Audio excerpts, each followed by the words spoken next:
എത്തായി ബീച്ചിലാണ്.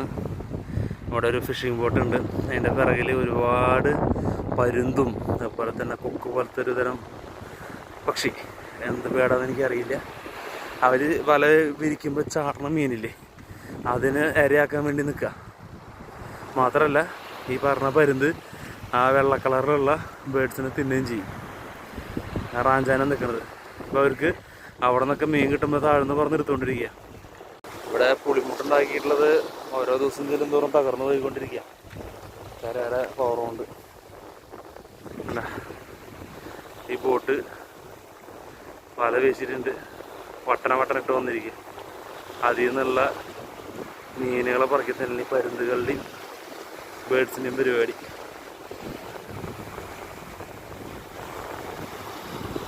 ബോട്ടിൽ നിന്ന് റാഞ്ച് തോന്നുന്നുണ്ട്, ബോട്ടിന് റാഞ്ച് ഇറക്കുന്നുണ്ട് അവർ. ആ പരുന്ത് ഈ പോണ ബേഡ് കാണാൻ പറ്റണില്ലേ, അവന് ആദ്യം ഈ കാണുന്ന ബേഡിനെ ടാർഗറ്റ് ചെയ്ത് നീങ്ങണത് കേട്ടാ ഈ രണ്ട് പരുന്തുകൾ. കണ്ട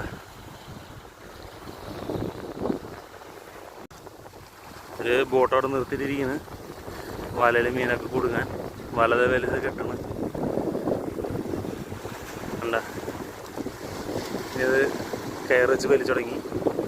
വലിയുമ്പോൾ മീൻ മുഴുവൻ കൊടുക്കും, വലന്ന് വലിച്ചു കയറ്റിയേക്കും.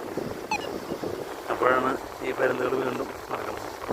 ഫ്ലോട്ടിങ് ഒക്കെ കാണാൻ പറ്റുമെന്ന് വിചാരിക്കണേ ഞാൻ.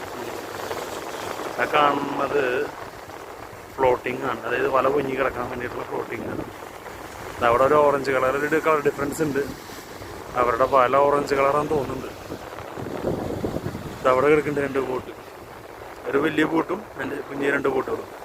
അവർക്ക് വേണ്ട കാര്യങ്ങളൊക്കെ എത്തിച്ചു കൊടുക്കാനും ഇതൊക്കെ ആയിട്ട് അവരും ചൂണ്ടക്കാരാണ് തന്നെ, അവർ മീനും പിടിക്കും.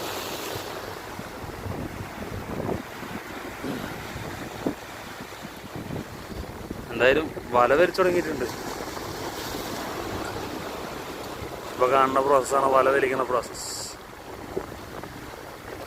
വലന്ന് കാണാൻ പറ്റുന്നതാവോ നോക്കട്ടെ. വല വരെ വരച്ചുകൊണ്ടിരിക്കുക, പക്ഷെ കുറേ സമയം എടുക്കും, പെട്ടെന്ന് തീരൂല. സാധാരണ ഞാൻ മറ്റേ മോട്ടർ വെച്ചിട്ട് തിരിച്ച് മെഷീനിലാണ് എടുക്കാറ്. ഇത് എന്താണെന്നറിയില്ല, സമയം എടുക്കുന്നുണ്ട്. ഇങ്ങനെ കാണാനും പറ്റാറില്ല കേട്ടോ. ഞാൻ ആദ്യമായിട്ട് ഇങ്ങനെ കാണുന്നത്. കുറേയൊക്കെ അവിടെ നിന്ന് കിലോമീറ്ററുകളപ്പുറത്തുനിന്ന് കാണാം, പിന്നെ ഇവർ തിരിച്ചു വരുമ്പോൾ മാത്രമേ കാണാൻ പറ്റില്ല. ഇവിടെ ഇങ്ങനെ വല വീശുന്നത് ഞാൻ ആദ്യമായിട്ടാണ് കാണുന്നത്. ഉണ്ടാവുകയായിരിക്കാം, പക്ഷേ എൻ്റെ കാഴ്ചയിൽ ഇപ്പോഴാണ് ശ്രദ്ധിക്കപ്പെട്ടത്. അതായത് അടുത്ത ബോട്ട്